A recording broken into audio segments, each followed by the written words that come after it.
দীর্ঘ ১২ বছর পর সশস্ত্র বাহিনী দিবসের অনুষ্ঠানে আমন্ত্রিত অতিথি হিসেবে যোগ দিতে গতকাল বিএনপির চেয়ারপারসন বেগম খালেদা জিয়া ক্যান্টনমেন্টে গিয়েছিলেন। দীর্ঘ ১২ বছর পর সর্বশেষ ২০১২ সালে তিনি সশস্ত্র বাহিনী দিবসের অনুষ্ঠানে যোগ দিতে ক্যান্টনমেন্টে প্রবেশ করেছিলেন। এরপর থেকে তাকে আর কখনো আমন্ত্রণই জানানো হয়নি।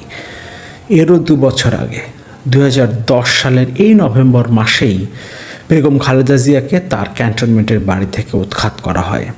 সে সময় তিনি দাবি করেছিলেন তাকে এক কাপড়ে টেনে হিঁচড়ে তার বাড়ি থেকে বের করে দেওয়া হয়েছে।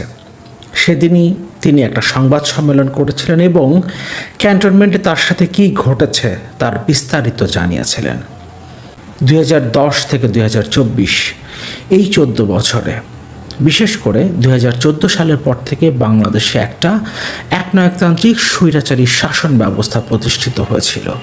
গত ৫ই আগস্ট ছাত্র জনতার অভ্যুত্থানের মুখে স্বৈরাচার সরকারের প্রধানমন্ত্রী শেখ হাসিনা পদত্যাগ করে ভারতে পালিয়ে যাবার পর গতকাল প্রথমবারের মতো বিএনপির চেয়ারপারসন বেগম খালেদা জিয়া ক্যান্টনমেন্টে প্রবেশ করলেন। সেই ক্যান্টনমেন্ট, যে ক্যান্টনমেন্টের বাড়ি থেকে ১৪ বছর আগে তাকে টেনে হিঁচড়ে বের করে দেওয়া হয়েছিল। ১৪ বছর পর তিনি যখন ক্যান্টনমেন্টে প্রবেশ করলেন, তখন বাংলাদেশের রাষ্ট্র ক্ষমতায় একটা অন্তর্বর্তীকালীন সরকার এবং সেই সরকারের প্রধান উপদেষ্টা তার বক্তৃতায় ঘোষণা করলেন বেগম খালেদা জিয়াকে এই অনুষ্ঠানে পেয়ে তিনি এবং তার সরকার গর্বিত। ১৪ বছর আগে বেগম খালেদা জিয়াকে যেদিন ক্যান্টনমেন্টের বাড়ি থেকে বের করে দেওয়া হয়, সেদিন তার সাথে কী ঘটেছিল সেটা আমরা অনেকেই নিশ্চয়ই জানি।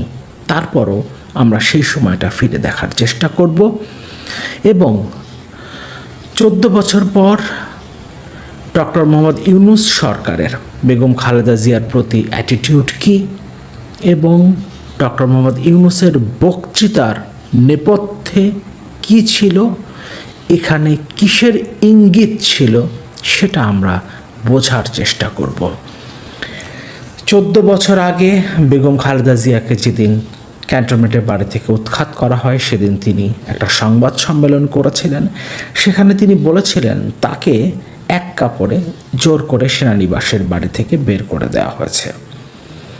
কান্নাজড়িত কণ্ঠে তিনি বলেন, আমাকে অপমান করা হয়েছে, যেভাবে বের করা হয়েছে তাতে আমি লজ্জিত। খালেদা জিয়া অভিযোগ করেন তার বেডরুমের দরজা ভেঙে টেনে হিঁচড়ে তার কক্ষ থেকে বের করে দেওয়া হয়।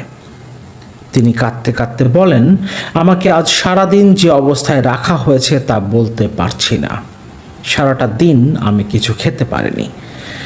এরপর আবারও খালেদা জিয়া রুমালে চোখ বুজে কাঁদতে থাকেন। তিনি বলেন, তারা আমার বাড়ির গেটের গ্রিল কেটে তালা ভেঙে প্রবেশ করে, বেডরুমের দরজা ভেঙে লাঠিসোঁটা নিয়ে কক্ষে ঢুকেছে।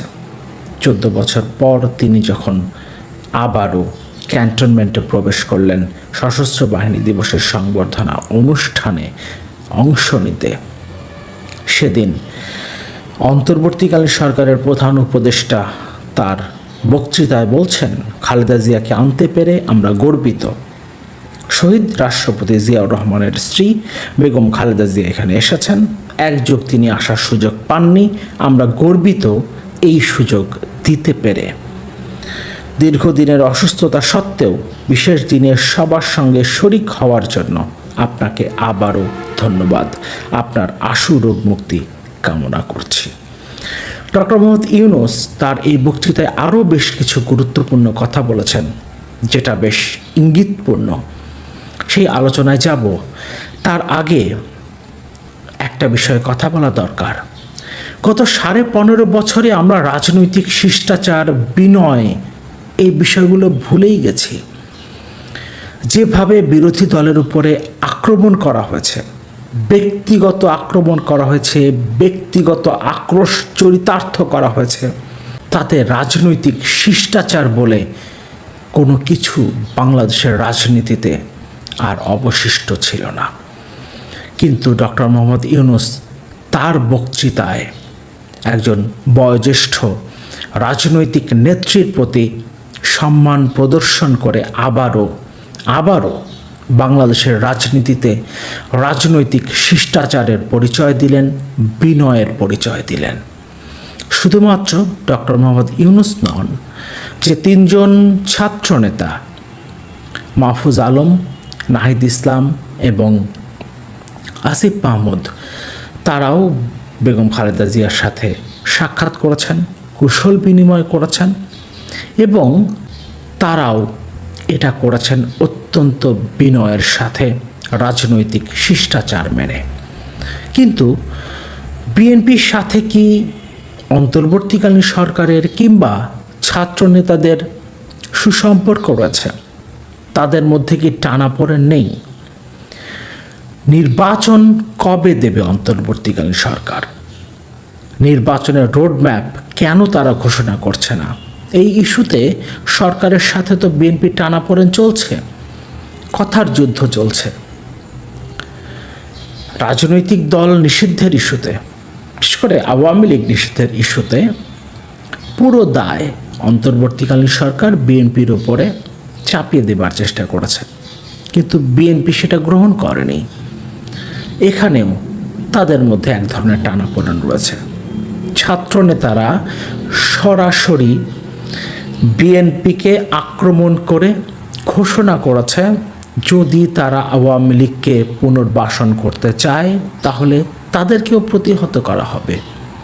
এই কথাগুলো ছাত্রনেতাদের মুখ থেকে এসেছে, অথচ যখন একজন বয়োজ্যেষ্ঠ নেত্রী একটা রাষ্ট্রীয় অনুষ্ঠানে যোগ দিতে গেছেন, সেখানে তারা যে শিষ্টাচারের পরিচয় দিয়েছেন সেটা নিঃসন্দেহে প্রশংসার। এবার আমরা একটু দেখি ডক্টর মোহাম্মদ ইউনূস তার বক্তৃতায় গুরুত্বপূর্ণ আর যে কথাগুলো বলেছেন। ছাত্র জনতার বিপ্লবের মাধ্যমে নতুন বাংলাদেশের সূচনা হয়েছে বলে মন্তব্য করেছেন প্রধান উপদেষ্টা ডক্টর মোহাম্মদ ইউনূস। তিনি বলেছেন, এই নতুন দেশে আমাদের দায়িত্ব সকল মানুষকে একটি বৃহত্তর পরিবারের বন্ধনে আবদ্ধ করা। পরিবারে মতভেদ থাকবে, বাকবিতণ্ডা হবে, কিন্তু আমরা কেউ কারো শত্রু হব না, কাউকে তার মতের জন্য শত্রু মনে করব না। এই বক্তব্যের মধ্য দিয়ে রিকনসিলিয়েশনের যে ধারণাটা ডক্টর মোহাম্মদ ইউনূস দিলেন, এটা খুবই জরুরি ছিল। কারণ বেশ কিছুদিন ধরে আমরা এক ধরনের রাজনৈতিক অস্থিরতা দেখছি। রাজনৈতিক দলগুলোর মধ্যে মতভেদ, মতপার্থক্য, এমনকি একে অন্যের প্রতি আক্রমণাত্মক মন্তব্য। 24-এর গণ অভ্যুত্থানে যে ছাত্রনেতারা নেতৃত্ব দিয়েছেন, তারা অনেক সময় বিএনপি সহ রাজনৈতিক দলগুলোর উদ্দেশ্যে বেশ আক্রমণাত্মক মন্তব্য করছেন।